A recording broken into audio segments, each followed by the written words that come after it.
Good morning dear students. बेटा आज हम व्याकरण से पाठ वाच्य करेंगे। आप इसे ध्यान से समझिए। वाच्य किसे कहते हैं? ठीक है, इसको जानने से पहले हम ये दिए गए 3 वाक्य पढ़ेंगे। पहला वाक्य है बालक खेलता है। दूसरा है माताजी द्वारा खाना बनाया या पकाया जाता है। मच्छरों के मारे सोया नहीं जाता। ये 3 वाक्य दिए हुए हैं।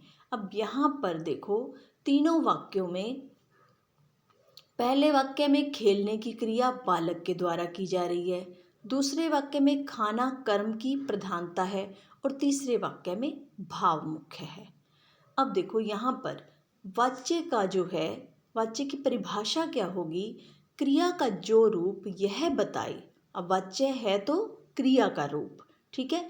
क्रिया का जो रूप यह बताए कि क्रिया का प्रधान कर्ता, कर्म या भाव है, यह वाच्य कहलाता है। मतलब उस क्रिया में प्रधानता किसकी है? कर्ता की है या कर्म की है या भाव की है। तीनों में से किसी एक की प्रधानता होती है तो वो वाक्य जो है उसी का ही माना जाता है। अब देखो आगे, वाच्य के कितने भेद होते हैं?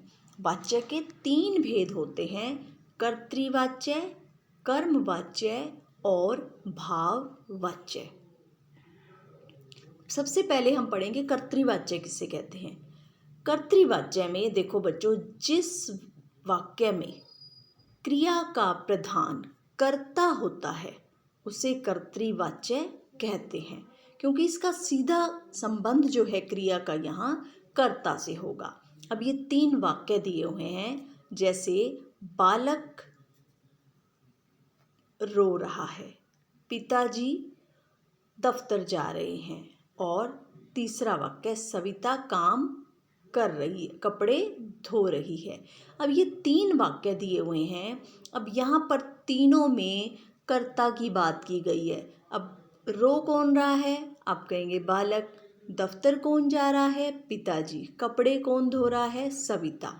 तो यहाँ पर कर्ता की प्रधानता है, ठीक है, इसीलिए यहाँ पर कर्तृवाच्य कहलाएगा। तो इसकी डेफिनेशन आपने इसी तरह लिखनी है कि जिन वाक्यों में कर्ता प्रधान हो या फिर जिन वाक्यों में क्रिया का प्रधान कर्ता होता है उसे कर्तृवाच्य कहते हैं। दूसरा है कर्मवाच्य। अब नाम से ही पता चल रहा है कर्म। अब यहाँ पर जिस वाक्य में क्रिया का प्रधान कर्म होता है उसे कर्मवाच्य कहते हैं। अब देखो, जब भी हम कर्मवाच्य देखेंगे तो उसमें हमेशा आपको वाक्यों में से या के द्वारा लगा मिलेगा, ठीक है। देखो पहला वाक्य है, विनय से पतंग उड़ाई जा रही है। अध्यापक द्वारा पाठ पढ़ाया जा रहा है। सविता से पत्र लिखा जा रहा है। अब ये तीनों वाक्य क्या हैं? कर्मवाच्य के, ठीक है। नेक्स्ट है हमारा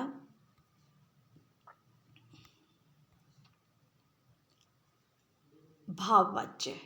भाववाच्य क्या होता है? जहाँ पर भाव की प्रधानता होती है।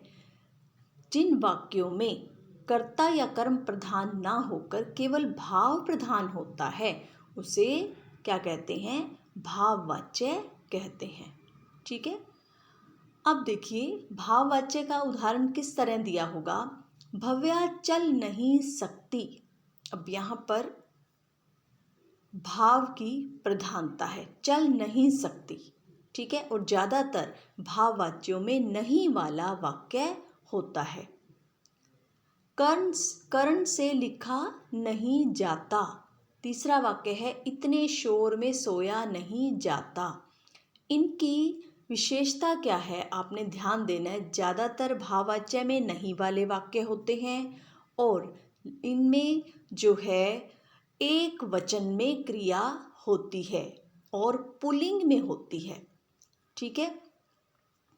कर्ण से लिखा नहीं जाता। अब ज़्यादातर जा धातु से, देखो जाता, जा धातु है, सोया, इतने शोर में सोया नहीं जाता, यहाँ भी जा धातु से क्रिया बनी हुई है और नहीं वाले वाक्य हैं। ठीक है, तो ये सारी क्रियाएं क्या कहलाती हैं? भाव।